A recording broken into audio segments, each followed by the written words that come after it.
Hey, so it's been a while, like what, 5 months, something like that. And then we got a late start because it's been so long that the browser forgot the password, and then so did I. So I logged in a little late, but I'm good. How are you?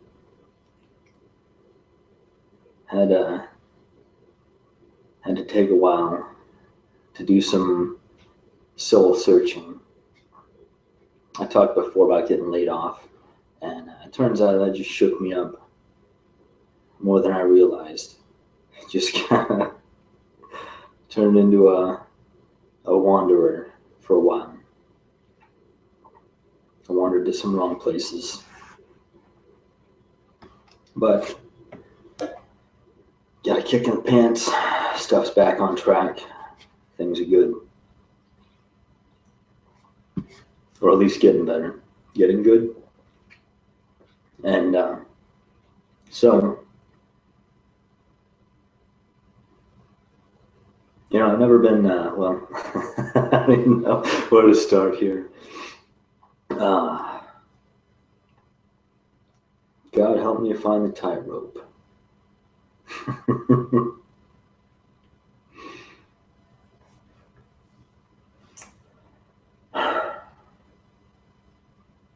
I've never been real shy about vocalizing my distaste for Bible thumpers. And a lot of times I would just get shouted down or lectured or whatever about how that's not proper and that's not in love.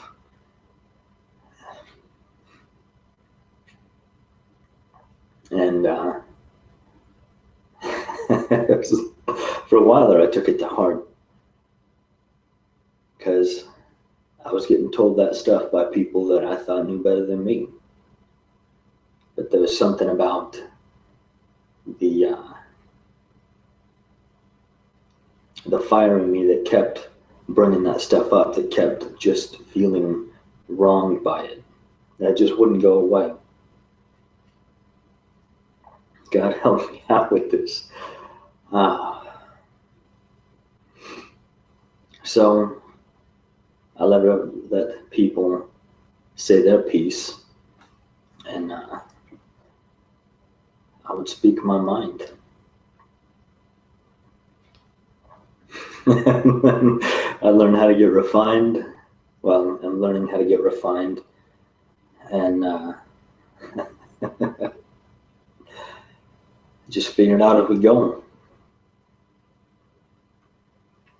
But one thing I don't like, I've talked several times before about how I like working with people that aren't Christians and how they've taken my side against Christians before when it comes to stuff like having a drink every once in a while, things like that don't even hurt anybody, that all of a sudden the religion just gets up in arms about. And last election season, I heard I saw a post on Facebook about, just like a picture of some angry guy. And the caption was, well, now that it's election season, I can weed through my Facebook friends, which has so much truth.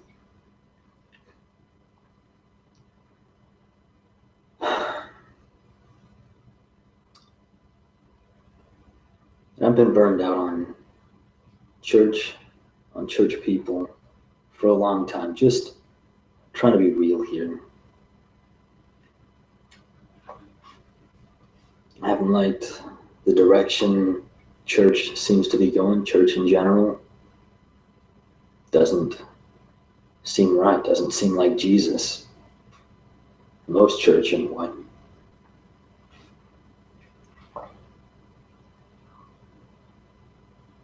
And then you hear people that say they're preachers talk about how they're being sharp and in your face and offensive.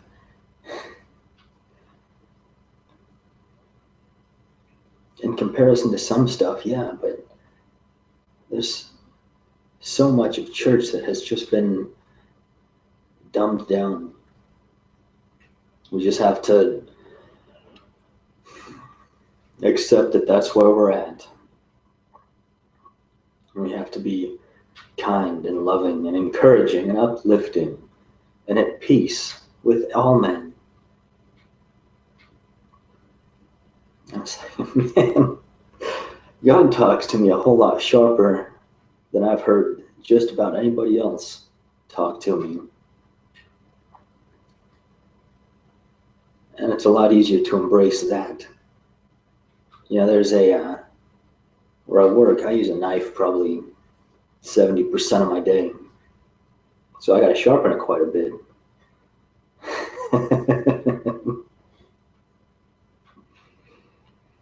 The way you see, Bible talks about iron sharpening iron. So should one man do another. That's what friends do. That's what colleagues, Confederates do, brothers in arms, whatever.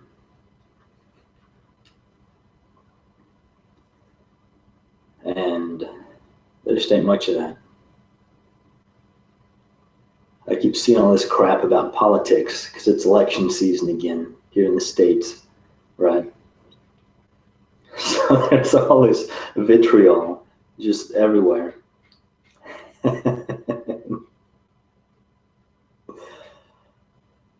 I keep bringing it up with God. I just keep seeing garbage. People that talk about, that convince people that they're Christians. What are they doing for God? They're condoning torture, promoting people that promote torture. Jingoism. I was just thinking about that. There's Christianity and patriotism, nationalism. And here we are at jingoism now. I was looking up nationalism when I found that word. And that's the one I was looking for. Check it out. It is basically such an embrace for your own country that'll crap on everything else to better your own. If that's not what's going on now, let me know.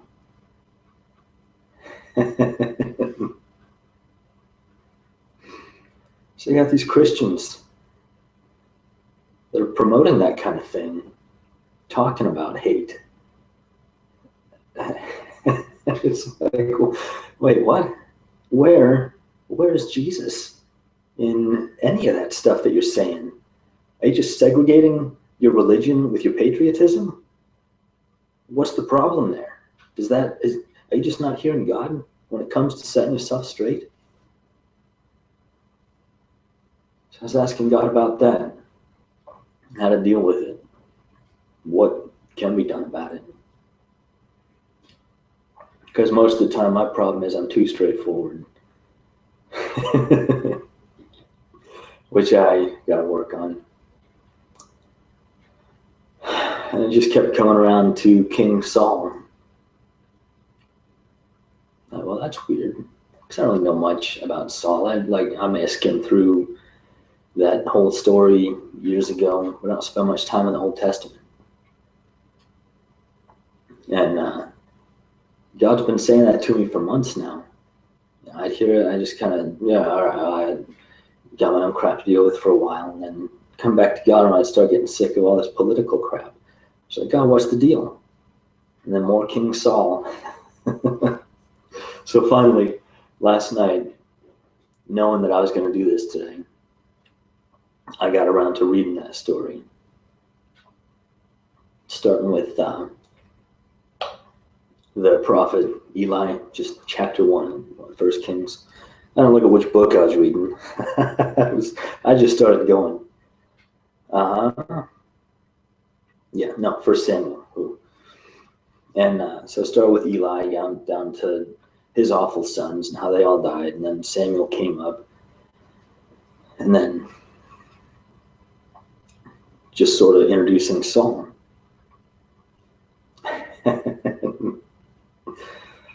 So, like I said, I just read this last night, so I'm a little rusty. But I found a couple highlights that just jumped out.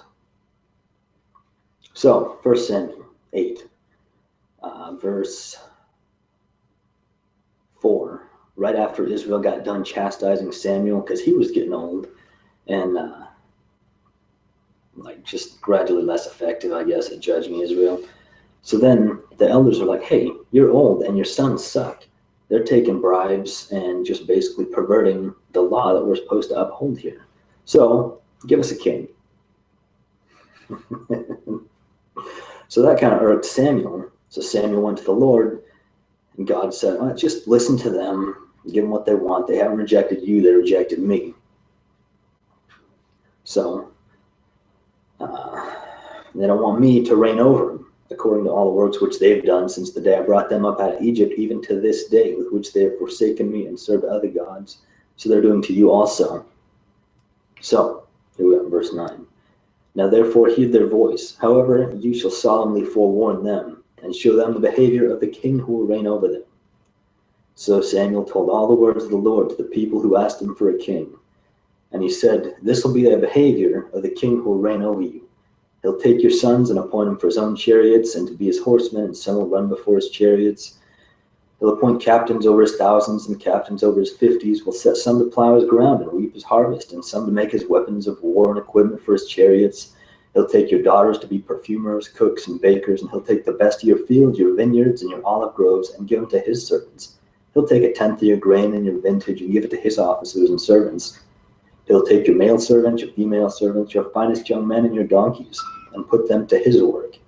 He'll take a tenth of your sheep, and you'll be his servants. You'll cry out in that day because of your king, whom you have chosen for yourselves, and the Lord won't hear you.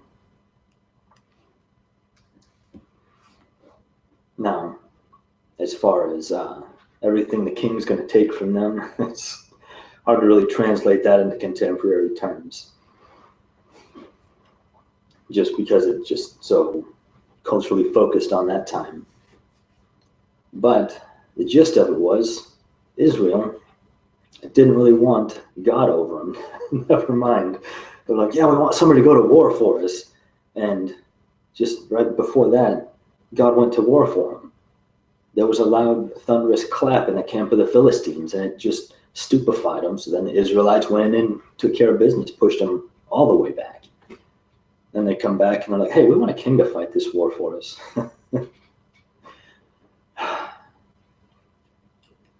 You ever just look back on your own life, just kind of figuring out when you come to yourself after a while and think, man, what happened to me?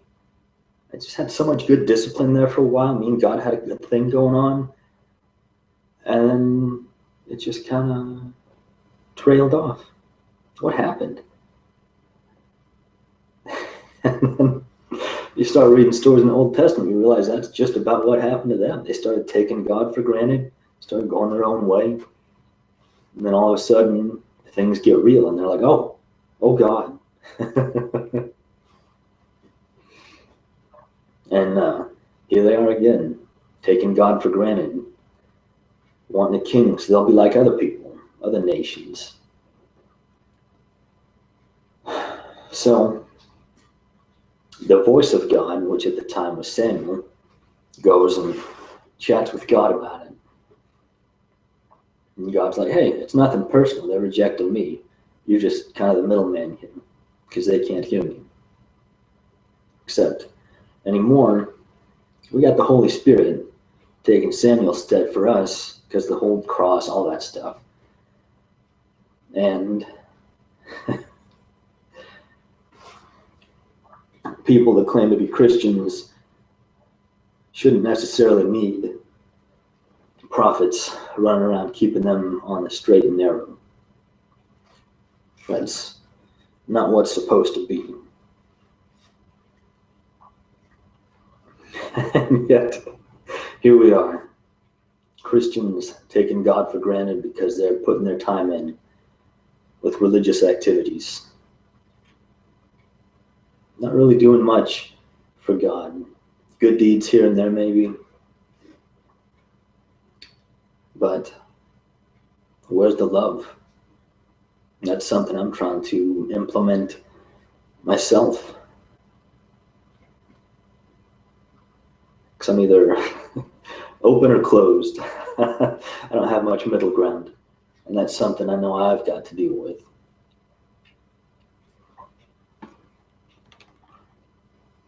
But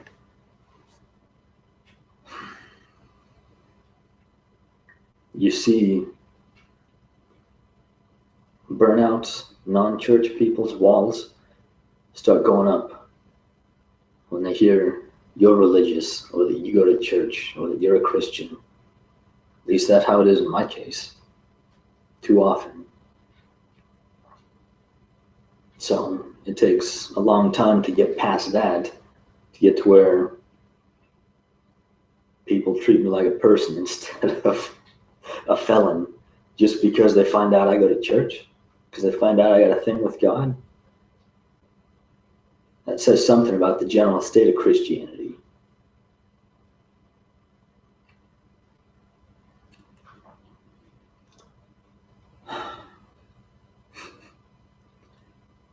So where's the love? I met up with a good friend of mine. I've known him for like 10 years now. Worked with him and then just kept in touch ever since we parted ways. And met up with him a couple weeks ago. He'd never been that interested in church, but he's not anti. He doesn't hate it. It's just, ugh. And so I can joke around with him. So there was just this other terror attack here lately in some other part of the world. And then this guy puts up on Facebook, like, hey, we had all these prayers for France. Where's all the praying for this place? Where's all of that? Where's all the global support for this country? So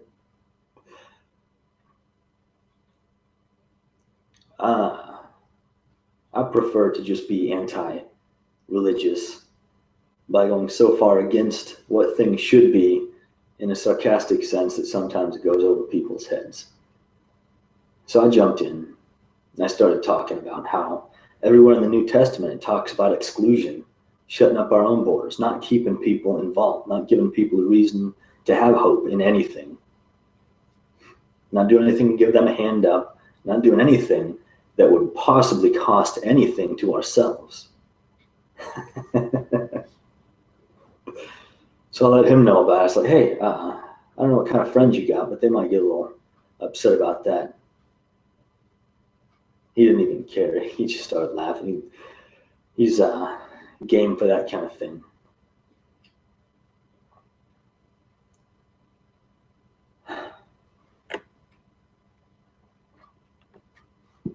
Christians, I kept hearing God say that I kept wanting to just be wrong about. Maybe I still am. Who knows?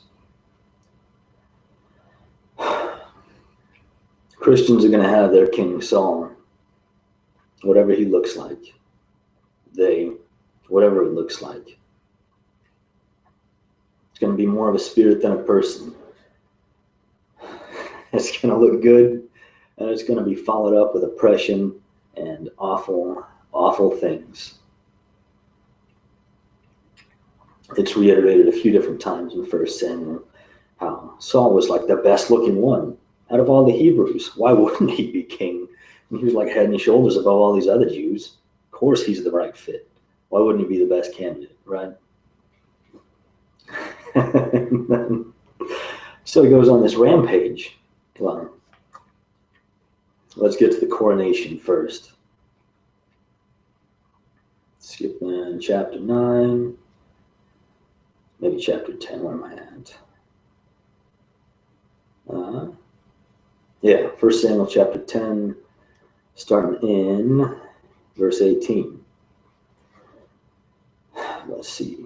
Samuel called the people together to the Lord at Mizpah, and said to the children of Israel, Thus says the Lord God of Israel, I brought up Israel out of Egypt, and delivered you from the hand of the Egyptians, and from the hand of all kingdoms, and from those who oppressed you. But you have today rejected your God, who himself saved you from all your adversities and your tribulations, and you've said to him, No, set a king over us. Now, therefore, present yourselves before the Lord by your tribes and clans. So then Samuel takes over the kingship, and he goes on this tear against the Philistines, right, taking over a bunch of the land of Israel. And then Samuel told him to wait 7 days, wait for him. And seventh day starts winding down. They're surrounded by bad guys. And Saul's like, no, I'm gonna make this sacrifice to God instead of Samuel, because he's not here, and we're running out of time. So Saul does that, going against the word of God. And then Samuel shows up and says, Hey, what's going on? And Saul's like, Oh, I went ahead and did this. And Samuel flips out. Basically, he tells Saul that he screwed up. His kingship, it ain't gonna last. His lineage is not gonna be on the throne. God's gonna find somebody after his own heart. And then a few chapters later, you start seeing David come into the picture. And then you gradually see Saul deteriorate.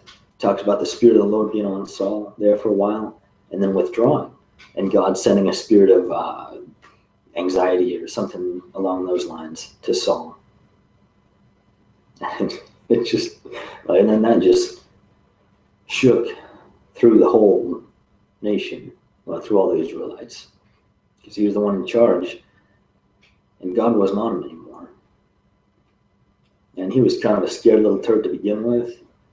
Like, they went to go find him to coronate him, and he was hiding in the equipment. They had to go drag him out in front of the people. So then he takes his place, and he's like, oh, well, this ain't so bad. And then he just kind of takes it personal. Runs off with his pride. And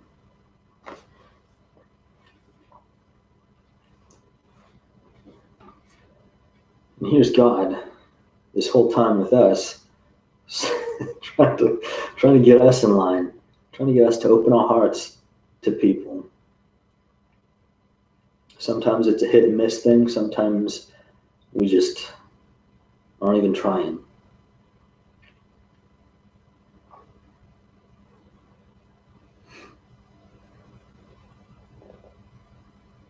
We get so caught up in our interpretation of things and fitting it into this religious narrative that we're supposed to have. And we don't even think far enough into it to try and see where God is. Is there even an overlap between this narrative and the heart of God? Is there? It's been pretty depressing here lately. So I moved here 11 years ago last month. I was so green and so stupid when I moved here. I didn't know anything. I just knew that I wanted to know something. And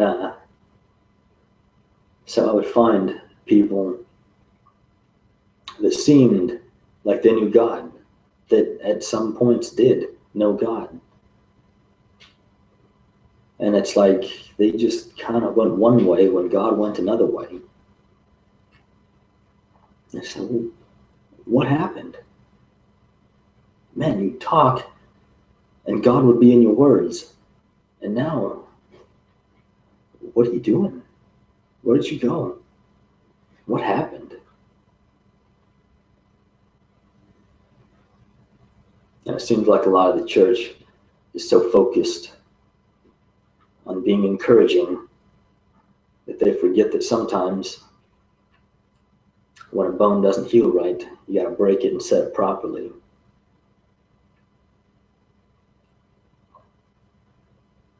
I was playing basketball when I was in high school. Ended up breaking my nose, and I look in the mirror, you couldn't tell. And my dad was like, "Oh, I want to go get an X-ray. Just go see a doctor." And I was like, "I don't even know if it's broken." And didn't bleed. Like I wasn't gushing. It looks like it's set just fine. And then my dad just kept badgering me back. So I'm like, all right, we'll go. So I take an X-ray. Sure enough, it was broken. But the doctor's like, it hasn't really moved out of place, so we don't need to re-break it to move it back in. oh, good. But another time, broke my collarbone playing soccer. That one had to be set. That's not something you just shrug off, mostly because you can't do any shrugging. But I had to keep something on this just to keep the bones flush while they did heal, while they set.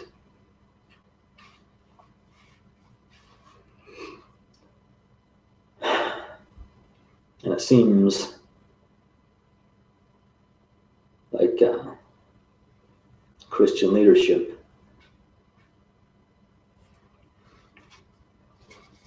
has forgotten. You heard spare the rod, spoil the child. And Paul talking about the government. They don't hold the sword just for good looks. They don't hold the sword in vain. They don't bear it in vain. It seems like church got to be such business of love and self-esteem that leadership just forgot to be honest with people. Here we are now. It's at the point where somebody thinks they're being straightforward, trying to prick somebody's conscience with their words like a knife to a balloon.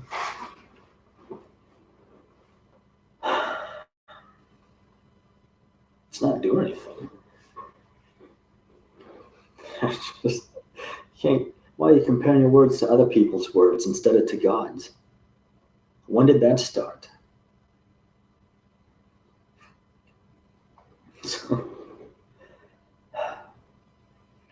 You wouldn't prick my conscience with some of those words. You just give my conscience a rash from just rubbing against it the whole time.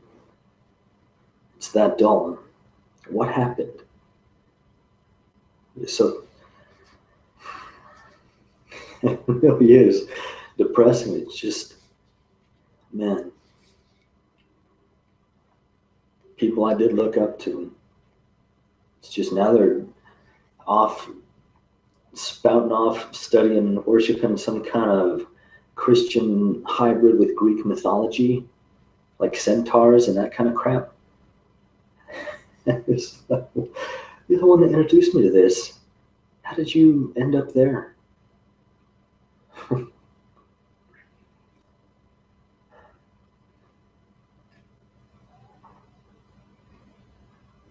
Sticking up for people that are selfish. Defending the selfishness, not defending them. Not defending their ability to find God. Their opportunity to find God. Looking at it the way Jesus did, not like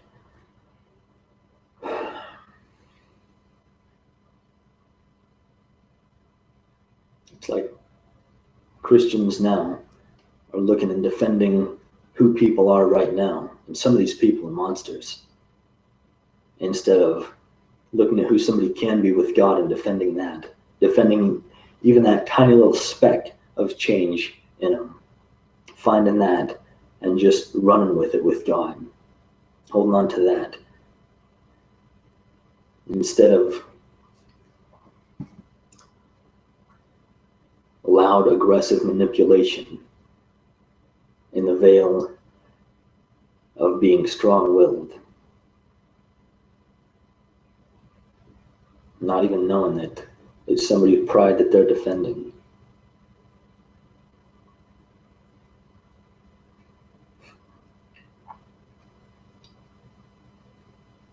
Christians look at their King Saul I don't know when, but they will. And the whole time, Holy Spirit's right there, quoting God. Say, hey, this person's just going to crap on you. Looks good for now. They look good for 3, 6 months, a year. Things are going to turn, and they're going to take a nosedive. People got God's voice so muffled because they're so focused on like extreme nationalism and retaining their own stuff. That may not be the best way of saying it. So focused on not giving to people in need, on abstaining from giving to people in need, that God's in one corner and these people in another. And that's what it's come to for the church at large. There's pockets here and there, but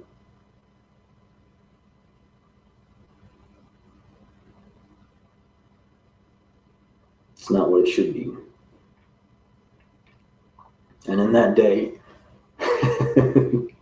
just like what God said, or what Samuel said before God, you're going to cry out to me then, and I ain't going to hear you. You didn't hear me when I was warning you.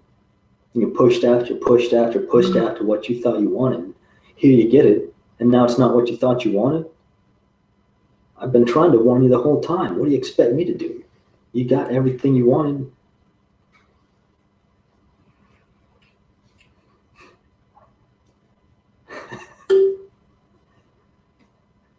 Then we get to see who the fair weather Christians are.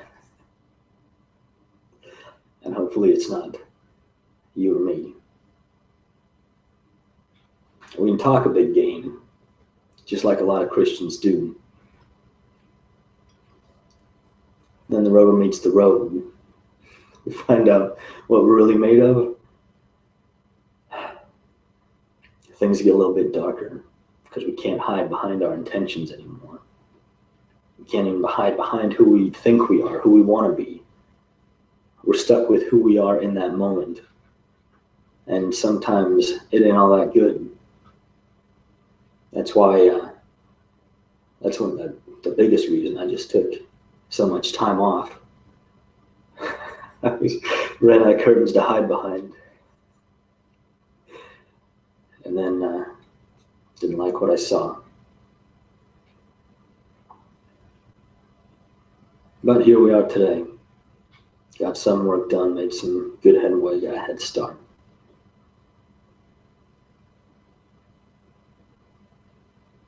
God told me when I first started these things, it wasn't really about present day implementation. It was more something for him to use as a point of reference for people later on. God could take these people, point however far back to certain things being said now, not even just by me. And be like, look, it's been around for a while. You just didn't want to hear it. In other words, told you so. God's got a better way of saying that, though.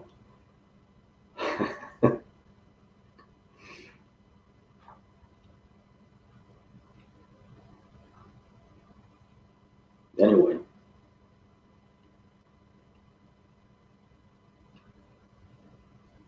time is coming that ain't going to be this pretty little Elysium of Christianity that we got in our head.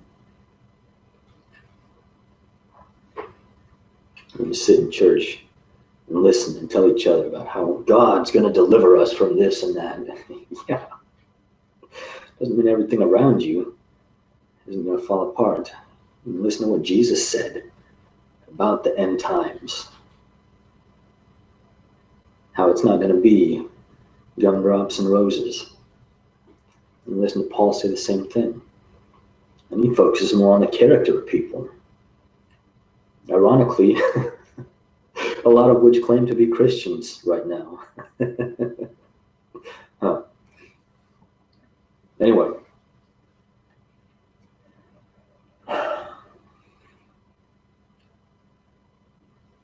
Christians will have their King Saul.